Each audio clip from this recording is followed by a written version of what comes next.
titles by the time I was 30, with a fifth one ready to submit. I'd had my early years of rejection and discouragement until Douglas Hilliard had discovered me.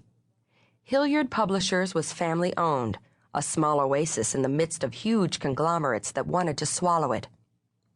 More than anything else, my glow of happiness indicated that I'd finally begun to heal.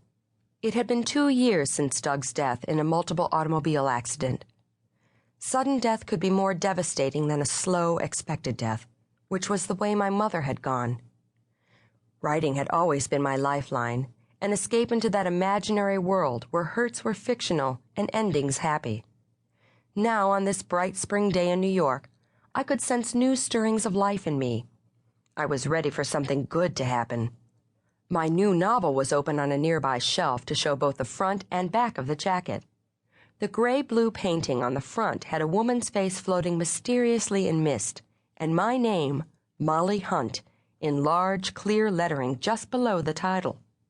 I wasn't famous enough yet to have it placed above. The photograph on the back of the jacket was a variation of the signature photo Doug had invented for me. He had wanted something more glamorous and intriguing than the usual author's picture, and he'd suggested a clever disguise.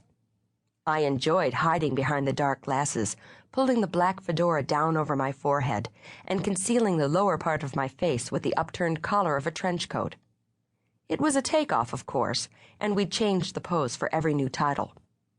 Norman Hilliard, my present editor, and Doug's younger brother, wanted something different for my next book, but I was still happy with the current lady in fedora. She seemed to hold more possibilities for adventure than I'd ever experienced in real life. I was sure she was much more like one of my intrepid heroines. In a moment, Norman's receptionist would summon me to his office, and I would brace myself against the familiar pain. The car accident that had killed Doug had been a tragedy for Norman as well, but it had also promoted him to senior editor and given him Doug's office.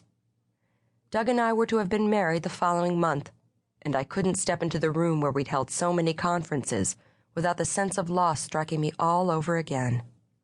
My attention focused again on the man who sat across from me in the waiting room pretending to read a magazine.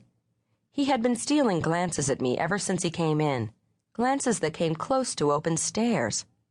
When I caught him looking at me, he turned his eyes quickly away, but his attention came back to me repeatedly. The moment he'd entered the room, I'd been aware of his startled expression. With my writer's habit of quick observation, I'd registered his appearance. He was tall and strikingly good-looking, with thick, fair hair and eyes that were a tawny brown. He wore a well-cut, conservative business suit, gray and lightweight, the material intended for summer. But this was early May, and the weather in New York was cool. Any minute now I expected him to try the old ploy. "Haven't we met somewhere before?" Deliberately I shut him out of my mind, and felt relieved when Norman came to the door. Before I could gather up my briefcase and rise to join him, however, he stopped me. "Hello, Molly. Will you forgive me if I see Mr. Landry first? He's here from out of town, and we'll talk for just a moment." Norman took my agreement for granted, and with a last, oddly doubtful look in my direction, the man from out of town disappeared through the door to Norman's office.